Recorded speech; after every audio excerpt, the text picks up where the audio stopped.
নমস্কার স্যার। নমস্কার স্যার। এটা বলো, যখন ব্লাস্ট হয়েছিল তখন কি তুমি এখানে ছিলে? ইয়েস স্যার, আমার সঙ্গে আরো একজন কনস্টেবল ছিল, হরনা। ওর প্রচন্ড আঘাত লেগেছে, এখনো হসপিটালে ভর্তি। তুমি এখানে পৌঁছলে কি করে? স্যার, আমরা নাইট ডিউটিতে ছিলাম, এখান দিয়ে যাচ্ছিলাম, তখনই একটা চিৎকার শুনতে পেলাম। আমরা ওকে দেখতে পাইনি। এখানে পৌঁছে আমরা কিছু করতে যাওয়ার আগেই বোম ব্লাস্ট হয়ে গেল।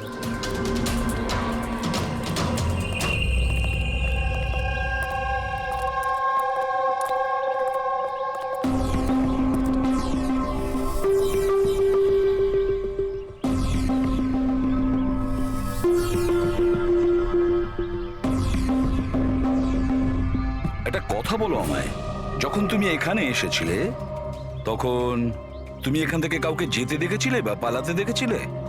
হ্যাঁ স্যার, আমি ওকে তাড়াও করেছিলাম, কিন্তু ও পালিয়ে গেল। ও আমার আগেই ছিল, কিন্তু জানি না কেমন করে অদৃশ্য হয়ে গেল। আর এখানে হরনাথের অবস্থা ভালো ছিল না, তাই আমি ওর কাছে ফিরে এলাম। ঠিক করেছো তুমি, গুড ওয়ার্ক। পঙ্কজ, একটু ওদিকটা চেক করো, দেখো বোমের কোনো অবশিষ্ট অংশ পাও কিনা, আর যদি কিছু পাও তাহলে ওটা এভিডেন্সে পাঠিয়ে দাও।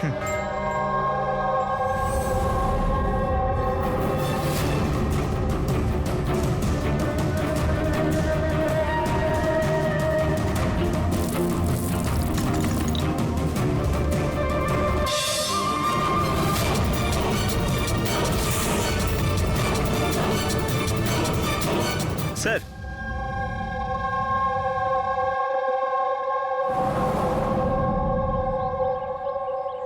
ডাইনামাইট স্টিক, আর স্যার এতে ব্যাচ নাম্বারও লেখা আছে। Arrow dynamic. স্যার, হ্যাঁ, এটা কিছু একটা চকচক করছে।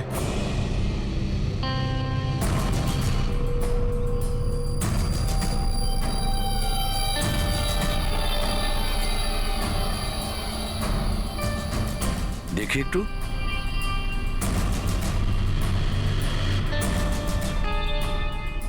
দয়া, এটা তো একটা দাঁত দেখছি, সোনার দাঁত। এক মিনিট, আচ্ছা একটু ম্যাগনিফাইং গ্লাসটা দাও তো।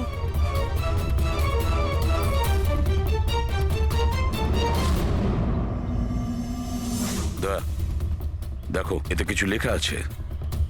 হ্যাঁ স্যার, NK লেখা আছে। এনকে? আচ্ছা, এটা মরে যাওয়া লোকটার নামের ইনিশিয়াল নয় তো? হতেই পারে দয়া। এটা আবার হয়নি তো এই নামে যে আছে তাকে কিডন্যাপ করা হয়েছে? আর যদি কিডন্যাপ হয়ে থাকে স্যার, তো ওর বাড়ির লোক নিশ্চয়ই কোথাও না কোথাও কিডন্যাপ হওয়ার রিপোর্ট লেখাবে। হ্যাঁ, চেক করতে হবে, দেখতে হবে যে এই নামের কতজন ব্যক্তি নিখোঁজ হয়েছে।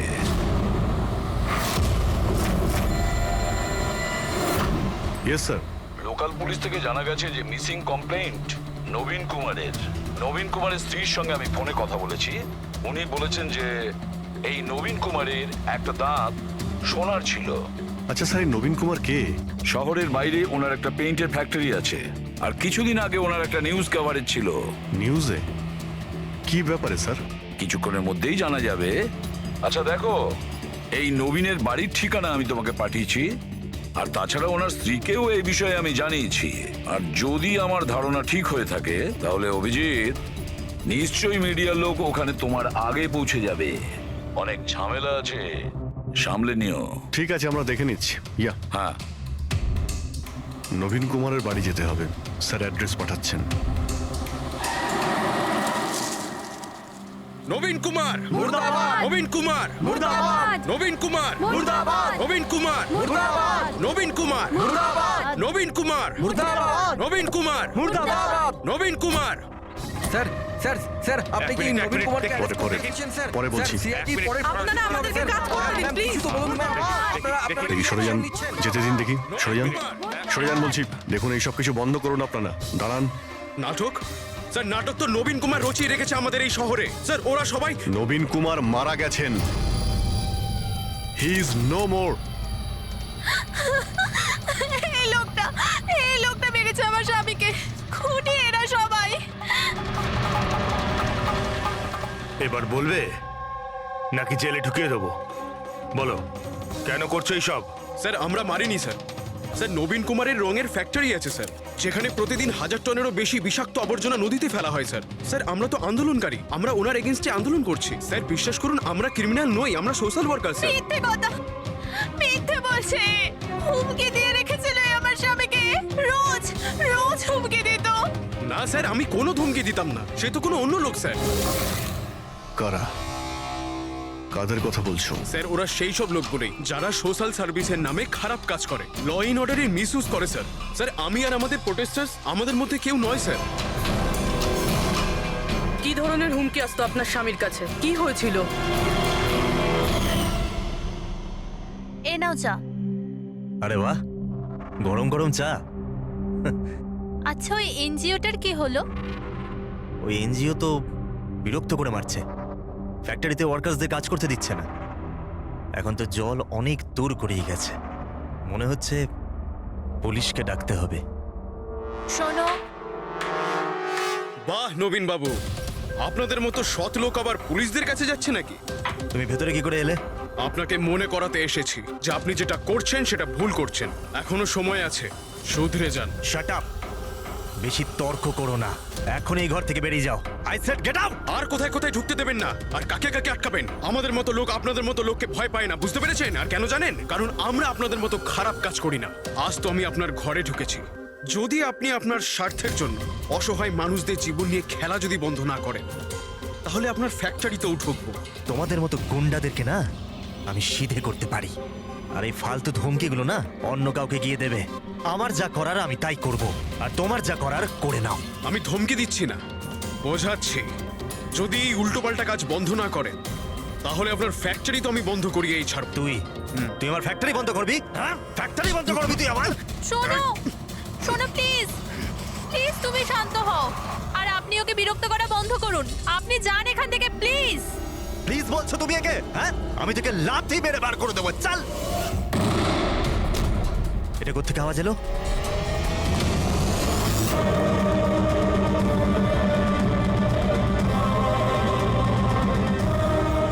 দেওয়ালে লেখা ছিল, শুধরে যাও নয়তো আর বাঁচবে না।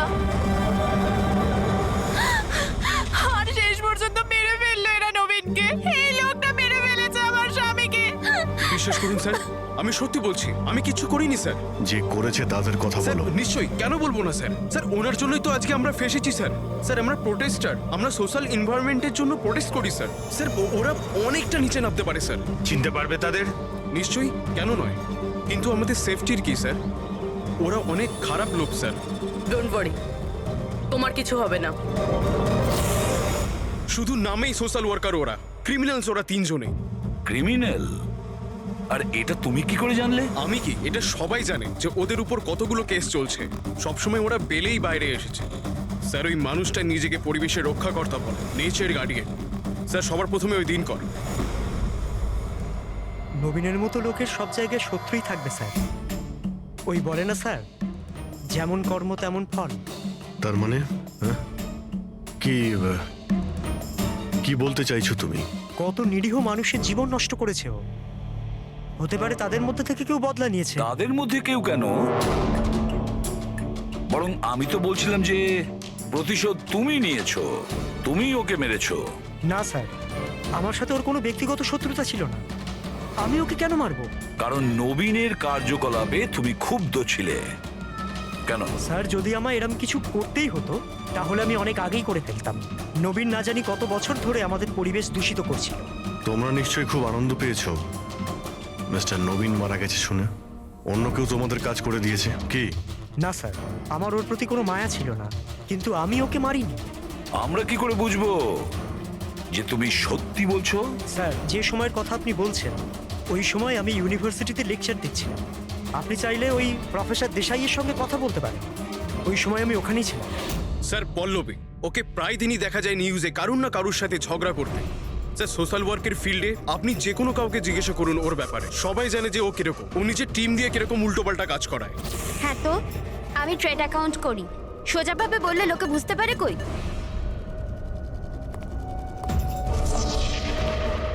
কিন্তু আমি সোজা পয়েন্টে আসছি। আমাদের মনে হয় তুমিই ওকে খুন করেছো। ম্যাম আপনার এটা যদি মনে হয় তাহলে আপনার এবং আমার দুজনেরই টাইম ওয়েস্ট করছেন। ম্যাম একটা কথা, আমি কোনো ক্রিমিনাল নই। কিন্তু আমরা তো এটা শুনেছি যে আপনি রোজই কোনো না কোনো একটা কন্ট্রোভার্সিতে জড়িয়ে থাকেন। স্যার ব্যাপারটা হলো কি, যদি কোনো সৎ লোক সাহস করে সত্যের পিছনে দাঁড়ায় না, তো মানুষ ভয় পেয়ে যায়, সহ্য করতে পারে না, বিশেষ করে যদি সে একটা মেয়ে হয়।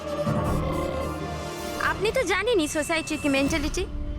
তাই নাকি? আমার তো আপনার মেন্টালিটি ঠিক মনে হয় না। কেন? শুধুমাত্র এই জন্যই যে আমি কাউকে ভয় পাই না? আপনাকেও নয়। এই জন্য আমি ক্রিমিনাল হয়ে গেলাম? এমনিতেও আমি কাল রাতে নিউজ লাইভের ডিবেটে ছিলাম, আপনি চাইলে চেক করতে পারেন। আমি চাইলেও নবীনকে খুন করতে পারতাম না। ম্যাডাম, আপনি কিন্তু এই কাজটা নিজের লোকদের দিয়েও করিয়ে থাকতে পারেন। তো ঠিক আছে, আপনার যদি এত কনফিডেন্স থাকে তো প্রুফ করে দিন, আপনি পাঠিয়ে দিন আমাকে জেলে। আর ওই প্রকাশ, ও প্রতিদিনই কাউকে না কাউকে গালিগালাজ করে নিজের সোশ্যাল ব্লগে। যারা পলিউশন ছড়াচ্ছে স্যার ও লোকদের উস্কায়, খেপিয়ে দেয় তার বিরুদ্ধে। আমি ঘরেই ছিলাম স্যার, নিজের ব্লগ লিখছিলাম, যেমন সবসময় লিখি। প্রত্যেকবারের মতো সবাইকে উস্কাচ্ছিলেন, তাদের ব্রেন ওয়াশ করছিলেন নবীনের মতো লোকেদের বিরুদ্ধে। কি স্যার, নবীনের সাথে আমার কোনো ব্যক্তিগত শত্রুতা ছিল না, আর প্রকৃতির জন্য আমি অ্যাওয়ারনেস স্প্রেড করতেই থাকি। ব্যক্তিগত শত্রুতা না থাকলে তোমার সবকটা ব্লগে নবীনের নাম কেন থাকে? তাও টপ 4-5 জনের মধ্যে। কালকেও যে ব্লগটা লিখেছিলে সেখানেও নবীনের নাম ছিল না? হ্যাঁ স্যার, নবীনের নাম ছিল ওখানে। আর এই কথাটা আমি লুকোবই বা কেন? ও খারাপ লোক ছিল, কিন্তু এর মানে তো এটা নয় যে আমি ওকে খুন করে দেবো। কেন? কেন মারবে না? এরকম লোকেদের তো তুমি ভীষণ ঘৃণা করো, তাই না? তোমার মনে হচ্ছে তোমার পরিশ্রম বিফলে চলে যাচ্ছে, আর তারপরে নবীনকে এত বোঝানোর পরেও নবীন পরিবেশ দূষিত করে দিচ্ছিল, আর সেই জন্য তুমি রেগে যাও আর তারপরে নবীনকে শেষ করে দাও। আমি একজন রেসপন্সিবল সিটিজেন স্যার, কোনো ক্রিমিনাল নয় স্যার। আমার কাজ এটাই, আমার ব্লগের মাধ্যমে ঠিক আর ভুলের তফাৎ বোঝানো, কারোর ক্ষতি করা নয়। স্যার, ইন্টারোগেশনে তো কেউই কোনো ভয় পায়নি। হ্যাঁ, কোনো ভয় পায়নি ঠিকই, এই 3 জনের উপর কড়া নজর রাখতে হবে। কেন স্যার? ঠিক, ভয় একটা অদ্ভুত জিনিস। যদি ওই 3 জনের মধ্যে কেউ খুন করে থাকে, তাহলে সে ভয় পেয়ে কিছু না কিছু গন্ডগোল করবেই, কোনো না কোনো ভুল সে নিশ্চয়ই করবে।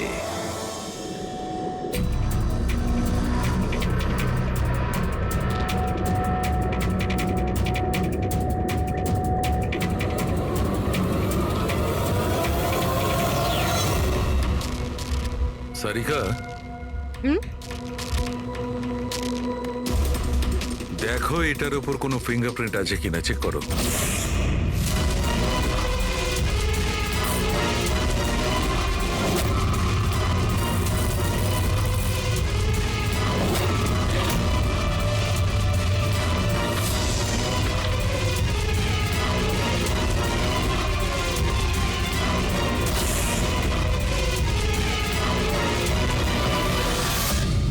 স্যার, এটাতে তো কোনো ফিঙ্গারপ্রিন্টস নেই। কোনো ফিঙ্গারপ্রিন্ট নেই? Are you sure? 100% স্যার, কোনো ফিঙ্গারপ্রিন্টস নেই, কিন্তু কিছু পার্টিকেলস পেয়েছি। মনে হয় কিছু স্কিন টিস্যুস বা ডেড সেল হবে। Dead sales? তবে এক কাজ করো সারিকা, ওই ডেড সেলস গুলোকে ভালো করে ক্লিন করে রাখো। ওই তো আসবে তো শ্রীমান প্রদ্যুমন, জানো তো সব ব্যাপারেও নাক গলায়, নিশ্চয়ই জিজ্ঞেস করবে। প্লিজ ক্লিন করে রাখো। স্যার, ডায়নামাইটে কোনো ফিঙ্গারপ্রিন্টস তো পাওয়া যায়নি, কিন্তু কোনো একজনের ডেড স্কিন টিস্যুস পাওয়া গেছে, পচা চামড়ার টুকরো। পচা চামড়া? হতে পারে এটা ওই লোকটারই, সেই লোকটা যে লোকটা ডায়নামাইট লাগিয়েছিল। হ্যাঁ স্যার। সালুকে, এই পচে যাওয়া চামড়াগুলোর তুমি ডিএনএ টেস্ট তো করতে পারো, কিছু তো জানা যাবে। বস, পচে যাওয়া চামড়া থেকে ডিএনএ বার করাটা খুব কঠিন কাজ। তোমাকে একটা কথা খুব জোর দিয়ে বলতে পারি, যে লোকটি এই ডায়নামাইটটাকে শেষবার ধরেছে ওর স্কিন ডিজিজ আছে, চামড়ার অসুখ, আর সেটাও খুব গুরুতর। এমনিতে দেখে কিছু বোঝা নাও যেতে পারে, কিন্তু বস এই অসুখটা ওকে ভেতর থেকে শেষ করে দিচ্ছে। তাহলে তো আমরা এর মাধ্যমে ওর কাছে পৌঁছতে পারি। হ্যাঁ, কিন্তু কোনো প্রমাণ তো দরকার। Hello, ACP Bardhaman here. হ্যাঁ বলুন। আচ্ছা, good, thank you. Dynamite manufacturer বলছিল ওরা রেকর্ড চেক করেছে, ওই ডায়নামাইট কোনো খনিকে বিক্রি করেছে ওরা। মানে মাইন্ড সাইট? হ্যাঁ, মাইন্ড সাইট। এবার এটা খোঁজ নিতে হবে এই ডায়নামাইট মাইন্ড সাইট থেকে খুনি পর্যন্ত কিভাবে পৌঁছলো।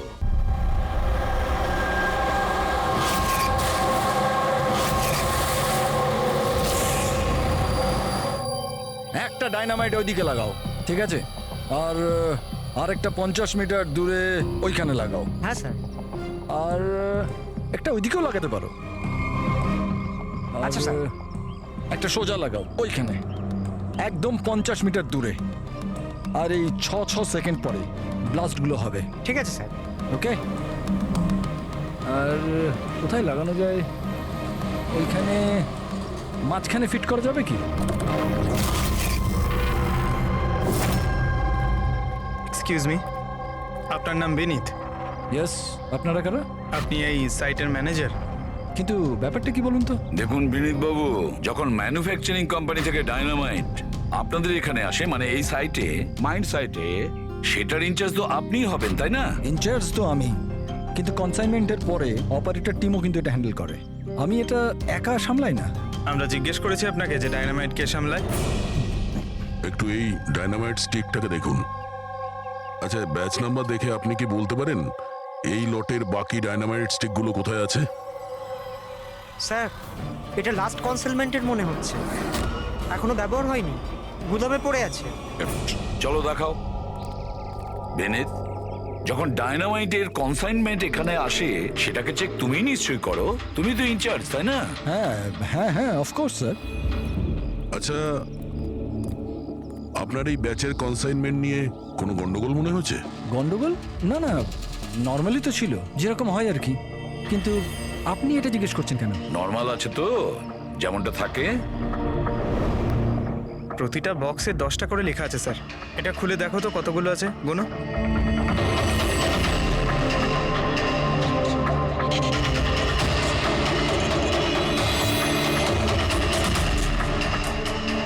স্যার, একটা সেট কম আছে স্যার। আচ্ছা, এই ব্যাপারটা কি সেটা কি তুমি এখানেই বলবে, না একটু খাতির টাতির করার পরে মুখ খুলবে? স্যার বলছি, আমি সবসময় এই সেটগুলো জেলেদের বিক্রি করে দিতাম বম ফিশিং এর জন্য। মানে ইল্লিগাল ভাবে ব্যবহার করো এটাকে। আর এটার থেকে 6টা সেট আমি ওদেরকে বিক্রি করেছি।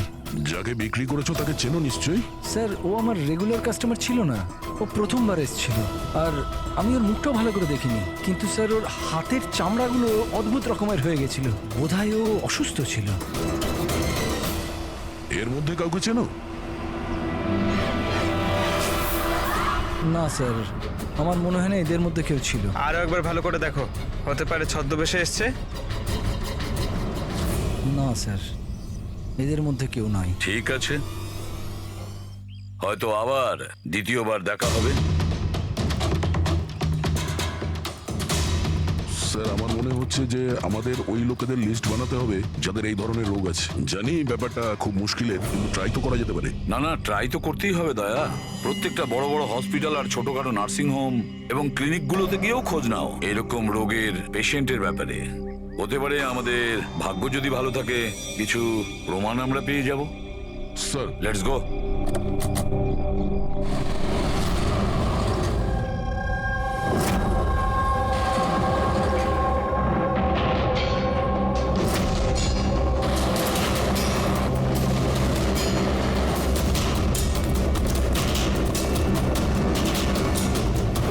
দেখুন, এই ধরনের অসুখ 1000 জনের মধ্যে একজনের হয়ে থাকে। বলতে পারেন এই ধরনের পেশেন্টের লিস্ট অনেক বড়। অনেক পেশেন্ট জানতেও পারে, কিন্তু এর চিকিৎসা করায় না। এদের খোঁজা তো খুব মুশকিল। জানি, কিন্তু তবুও আমরা চেষ্টা করতে চাই। এই লোকটাকে পাওয়া আমাদের কাছে ভীষণ প্রয়োজন। দেখুন, আমি বুঝতে পারছি, কিন্তু এনভায়রনমেন্টাল ইনফেকশন কন্টিজিয়াস ডিজিজ, যেটা একটা মানুষের থেকে অন্য মানুষের মধ্যে ছড়িয়ে পড়ে, আর এটাকে সামলানো তো। এক মিনিট, কি বললেন আপনি? Environmental infection? হ্যাঁ, মানে আমাদের চারপাশের পরিবেশে হতে পারে এমন ইনফেকশন হাওয়া বা জল থেকে চারিদিকে ছড়িয়ে পড়ে। চলুন, আমি আপনাকে একটা পেশেন্ট দেখাবো। ছাড়ো আমাকে! কেন মারতে চাও আমাকে? ছেড়ে দাও আমাকে, যেতে দাও প্লিজ। দেখো, আমাকে যেতে দাও sir, please help me sir, help, please help sir, help.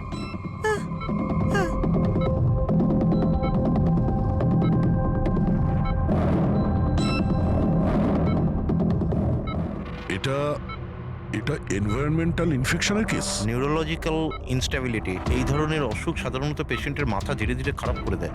ও নিজের ধৈর্য হারিয়ে ফেলতে পারে আর মাথার ব্যালেন্সও নষ্ট হয়ে যায়, যেমনটা নীলজের হয়েছে। আর ফিজিক্যাল কন্ডিশন, মানে আমি বলতে চাইছি এই ধরনের পেশেন্টরা কি খুব জোরে দৌড়তে পারে? হ্যাঁ, নর্মালি চলতে ফিরতে তো পারে, কিন্তু অসুখটা যদি অ্যাডভান্স স্টেজে চলে যায় তাহলে দৌড়ানোর পক্ষে সম্ভব নয়। কিন্তু স্যার অ্যাডাভিন ইঞ্জেকশন দিলে শরীরে কিছুক্ষণের জন্য শক্তি আসে। হ্যাঁ, কিন্তু ওটা সাইড এফেক্ট যথেষ্ট। স্যার, অ্যাডারভিন ইঞ্জেকশন দেওয়া যথেষ্ট ঝুঁকিপূর্ণ। রিস্কি হতে পারে, কিন্তু এই অপরাধের মানসিক অবস্থা যে ধরনের, তাতে হতে পারে যে ওর সাইড এফেক্ট নাও হতে পারে। কিন্তু যদিও নীলজের মতো মেন্টালি আনস্টেবল হয়, তাহলে চিন্তা আপনাদেরকেই করতে হবে। তার মানে এটাই যে একটা খুন করে থাকলে দ্বিতীয়বারও খুন করতে পারে।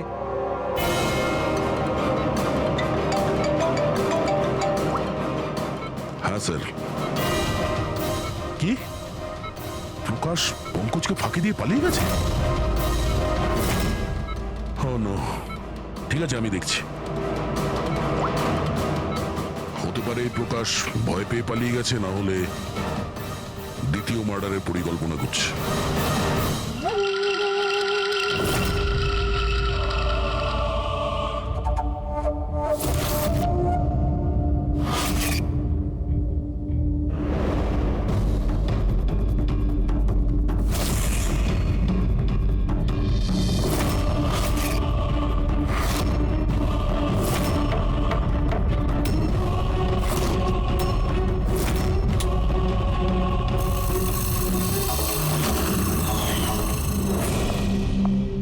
আরে বাবা, আজ তুমি তাড়াতাড়ি উঠে পড়লে। Good morning. এই রইলো তোমার চা, তাড়াতাড়ি খেয়ে নাও, নাহলে ঠান্ডা হয়ে যাবে।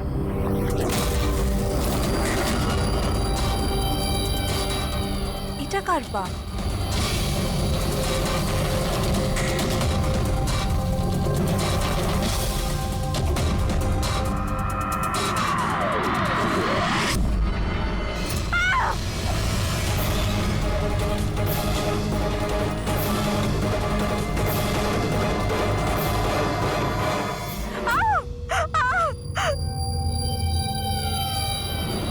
স্যার, আরও একটা মার্ডার। ওই ডক্টর ঠিকই বলেছিলেন, ওই খুনির মাথা খারাপ হয়ে গেছে, ওর মানসিক অবস্থা ঠিক নেই। স্যার, মনে হচ্ছে খুন করার একটা প্যাটার্ন বানিয়ে ফেলছে এই খুনি।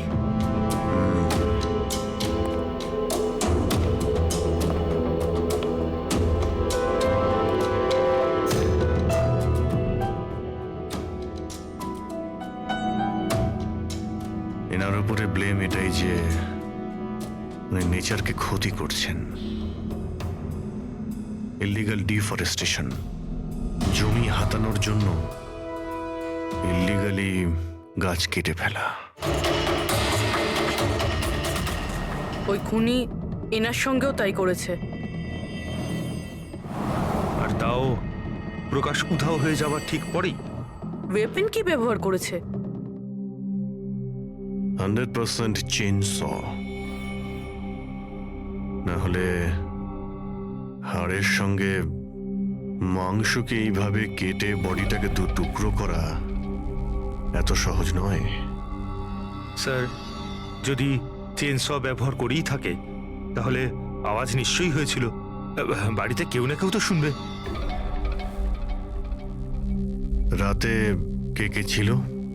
আমার হাজবেন্ড তো কাজের জন্য বাইরে থাকে, বাড়িতে শুধু আমি, বাবা আর আমাদের চাকর ছিল। আপনি আপনি কোনো আওয়াজ শুনেছিলেন?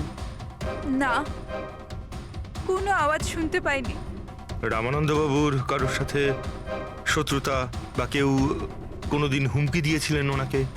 হ্যাঁ, কিছু সপ্তাহ আগে কিছু অদ্ভুত হয়েছিল।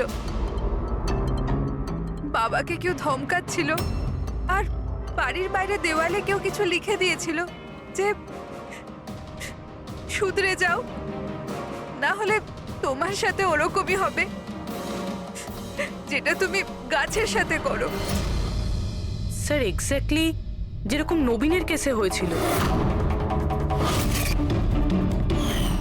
স্যার একটা কথা কিছুতে মাথায় ঢুকছে না, খুনি কারোর বাড়িতে ঢুকে এরকম নৃশংসভাবে কাউকে খুন করে বাড়ি থেকে বেরিয়ে যায়, আর কেউ কিছু শুনলো না, কেউ দেখলোও না। কিভাবে? অজয়নাদের অজ্ঞান করে দেওয়া হয়েছিল। দেখুন, আমার সন্দেহ হচ্ছে যে আপনাদের অজ্ঞান করা হয়েছিল খাবারের মধ্যে কিছু মিশিয়ে, সেই জন্যে আপনারা কিছু শুনতে পাননি। অজ্ঞান? হ্যাঁ, কিভাবে সেটা জানি না, কিন্তু সেটা জানার জন্য আমাদের এখানে যত জিনিস আছে সেগুলো ফরেন্সিক ল্যাবে পাঠাতে হবে।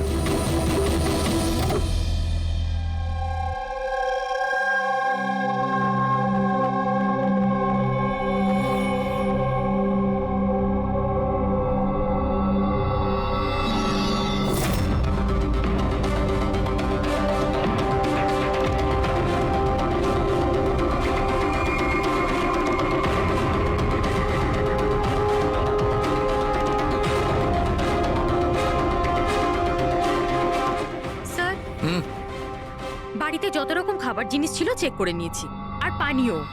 কিছুতেই ঘুমের ওষুধ পাইনি। No sedatives. পেলে না? আরো শিওর? অ্যাবসলিউটলি। কিন্তু সারিকা, সবাই তো অজ্ঞান ছিল, তার মানে কোনো মাদক দ্রব্য নিশ্চয়ই থাকবে যার জন্য ওরা অজ্ঞান হয়ে গেছিল। খাবার জিনিসে, পানীয়তে, কিছুতে তো থাকা উচিত। কিসের মধ্যে ছিল?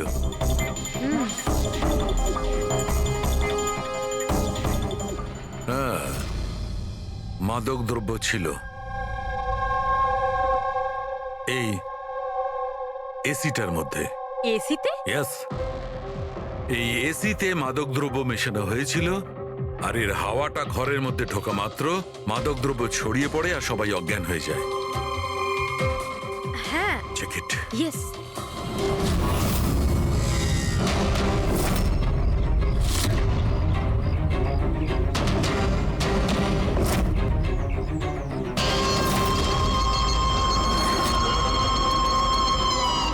দেখো সালুখে, তুমি আন্দাজে ঢিল মারছো না তো? এটা কি করে হতে পারে? এরকমই হয়েছে বস। এসিতেই মাদকদ্রব্য ছিল। আমি ওই এসিটার ব্লোয়ারে, ফিল্টারে, সব জায়গায় সেনেটিভ পেয়েছি, আর সেটাও খুব হাই ডোজে। মাই গড, এটা কি করে হতে পারে? বস, এসিতে সেনেটিভ ছিল, মাদকদ্রব্য ঘরের মধ্যে ছড়িয়ে যায় আর সবাই অজ্ঞান হয়ে যায়। খুনি আসে আর বিনা বাধায় ওকে খুন করে, ও চলে যায়। কেউ কিচ্ছু শুনতে পায়নি। আচ্ছা ঠিক আছে। সালুকে ফোন করেছিল, বলছিল রামানন্দর বাড়িতে যে এসি মেশিনটা ছিল সেটাতে বিষাক্ত গ্যাস ভরা ছিল, অ্যানেস্থেটিক গ্যাস।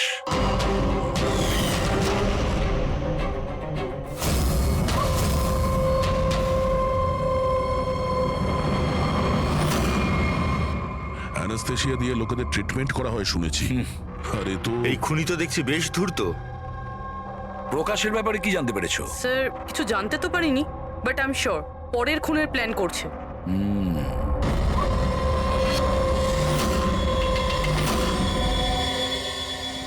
কিন্তু খুনি যদি অসুস্থ হয় তাহলে প্রকাশ তো ভালোই দৌড়িয়েছিল। স্যার, এমনটাও তো হতে পারে যে অন্য কাউকে দিয়ে এই খুনটা করিয়েছে। তাহলে ও পালিয়ে গেল কেন?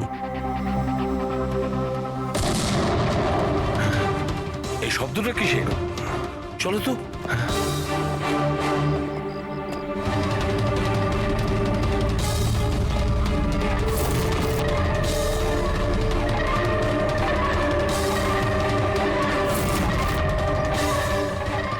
তোমাদের কাজ আমি করছি এসিপি, শহরকে পরিষ্কার, আর আমার এই রাস্তায় যে আসবে তাকেও আমি এই জগৎ থেকে পরিষ্কার করে দেব। এ কে হতে পারে? স্যার, মনে হয় খুনি জানতে পেরে গেছে আমরা ওর পিছনে আছি, ওই জন্য পাগল হয়ে গেছে। এই, দাঁড়াও, ধরো ওকে।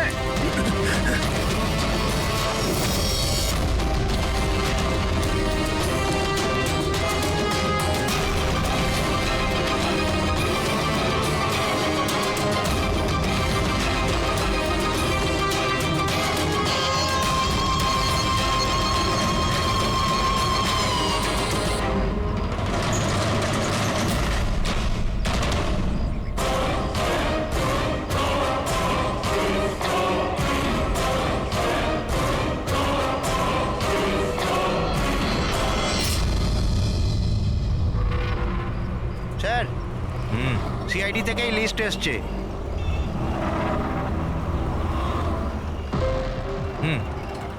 এরা তো ওই লোকগুলি যাদের নয়েজ পলিউশনের ধমকি দেওয়া হয়েছে। সখারাম, ওই ক্লাবের মালিককে মনে আছে? আরে যাকে কদিন আগে ধমকি দেওয়া হয়েছিল। কে স্যার? ও বীর। আচ্ছা সখারাম, ওর বিরুদ্ধে কোনো কমপ্লেন আছে নাকি? হ্যাঁ স্যার, ওটা তো রেসিডেন্সিয়াল এরিয়া না, তো আশপাশের 2-4টে ঘর থেকে কমপ্লেন এসছে যে অনেক রাত্রির পর্যন্ত জোরে মিউজিক চলে, এই সব কমপ্লেন। আওয়াজ মানে নয়েজ পলিউশন। সখারাম, তুমি একটা কাজ করো, হ্যাঁ তুমি সিআইডির লোকেদের ফোন করো এখনই, এই সময়।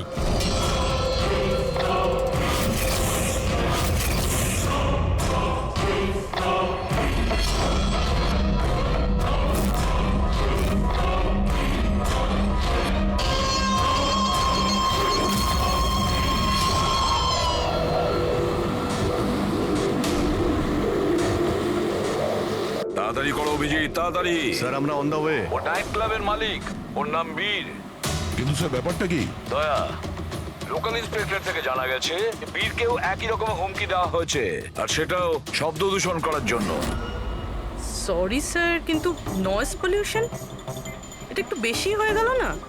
রবি, ওর মানসিক অবস্থা ঠিক নেই, এই খুনি যা খুশি করতে পারে।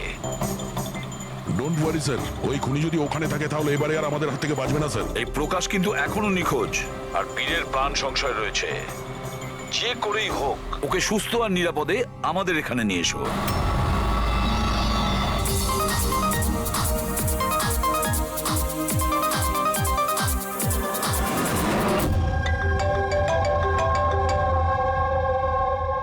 হ্যালো। হ্যালো বীর, আমি এসবি প্রদ্যুমান বলছি, সিআইডি থেকে। সিআইডি? কি হয়েছে স্যার? আমার কথা মন দিয়ে শোনো, তোমার প্রাণ সংশয় রয়েছে। কি মানে? মানে আমাকে কে মারতে চায়? দেখো বীর, যদি তুমি ক্লাবে থাকো তাহলে বাইরে কোনো মতেই যেও না। আমাদের অফিসার্স তোমার ওখানে যাচ্ছে তোমার সেফটির জন্য। আরো একটা কথা, ভিড়ের মধ্যেই থাকবে, লোকেদের মধ্যেই থাকবে, বুঝেছো? একা একদম থাকবে না।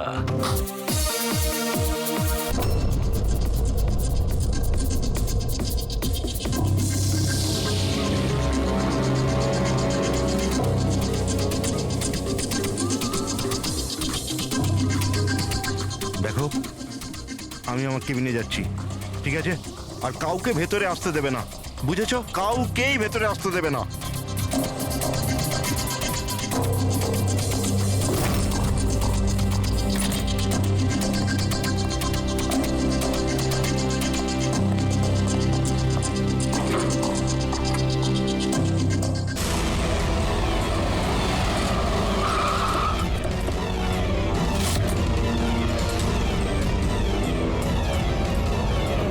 সিআইডি।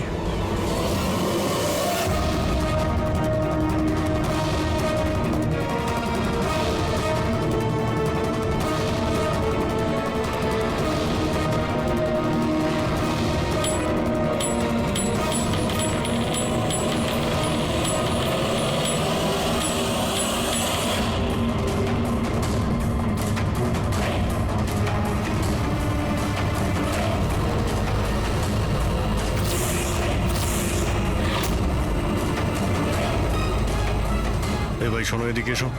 হ্যাঁ স্যার। বীর কোথায়? স্যার উনি কারুর সাথে দেখা করতে চান না।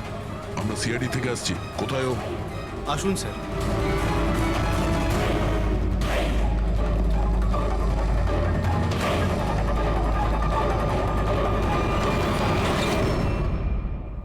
এই এই এই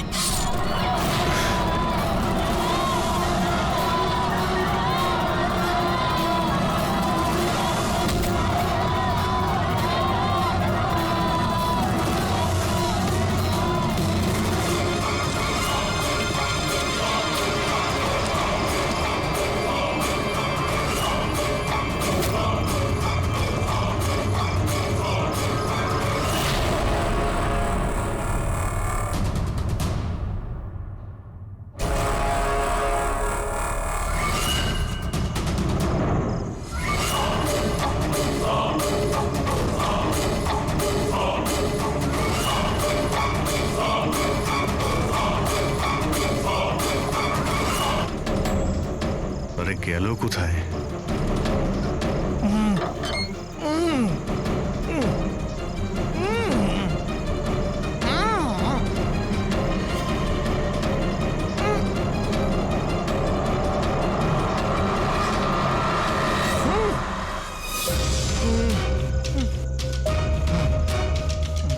এই প্রকাশ, এসো বাইরে এসো।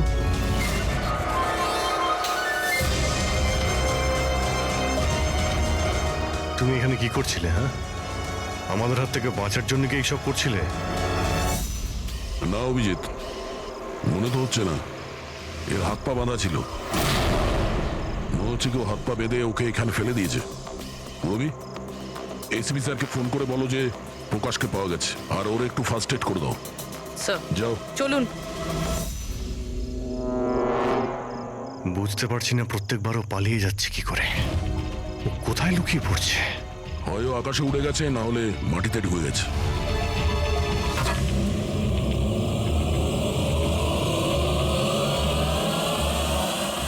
ও এখানেই আছে দয়া, এইখানে।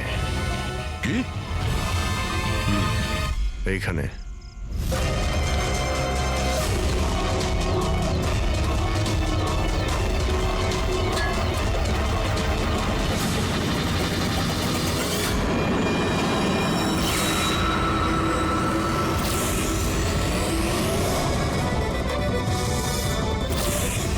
বাইরে আয়।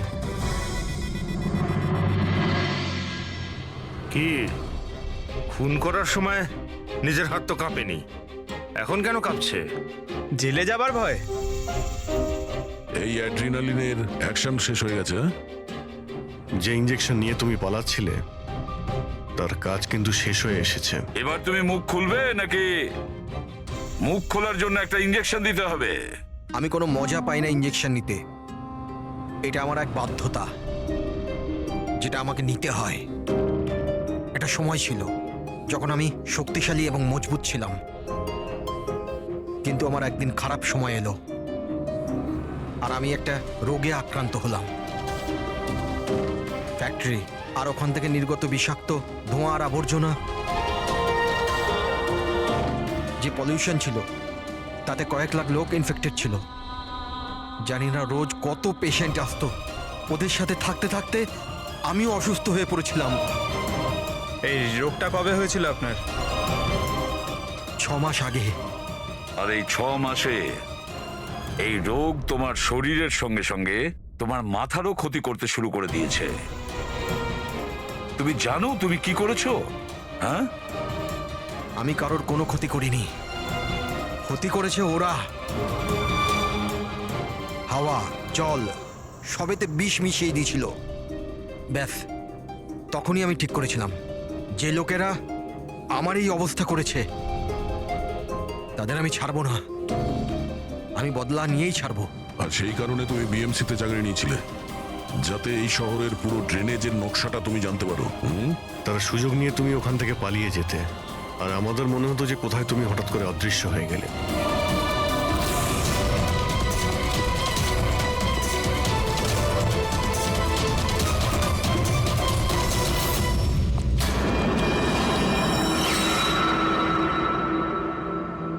একটা কথা কিন্তু আমি এখনো বুঝিনি, প্রকাশ তোমার কি ক্ষতি করেছিল? হ্যাঁ, ওকে কেন কিডন্যাপ করলে? ওই রাতে ও ওখানেই ছিল, রামানন্দের বাড়ির বাইরে। ওর বাড়ি জ্বালাতে এসেছিল। ও কিছু করতো তার আগেই ও আমাকে দেখে নিয়েছিল ঘর থেকে বেরোনোর সময়। আর তুমি ওকে তারপর কিডন্যাপ করে নিলে যাতে ও কারোর সামনে মুখ না খোলে। হ্যাঁ, তুমি ওকে মারতেও পারতে, তাহলে ওকে ওকে তুমি মারলে না কেন? আমি বললাম না স্যার, আমার বদলা শুধুমাত্র ওদের সাথে ছিল, যারা আশেপাশের হাওয়া জলকে বিষাক্ত করে তুলেছিল। আমি তো শুধুমাত্র আমার সংসার বাঁচাচ্ছিলাম। আমি কোনো ছোটবেলা থেকে খুনি ছিলাম না। এই দায়িত্বটা তোমাকে কে দিয়েছিল? শোনো, তোমার এই প্রতিশোধের আগুনে এতগুলো লোকের প্রাণ গেছে, এই কাজটা তোমার একদমই করা উচিত হয়নি। খুব অন্যায় করেছো তুমি। আইন তোমাকে কোনোদিন ক্ষমা করবে না। কঠোর থেকে কঠোরতম শাস্তি হবে তোমার।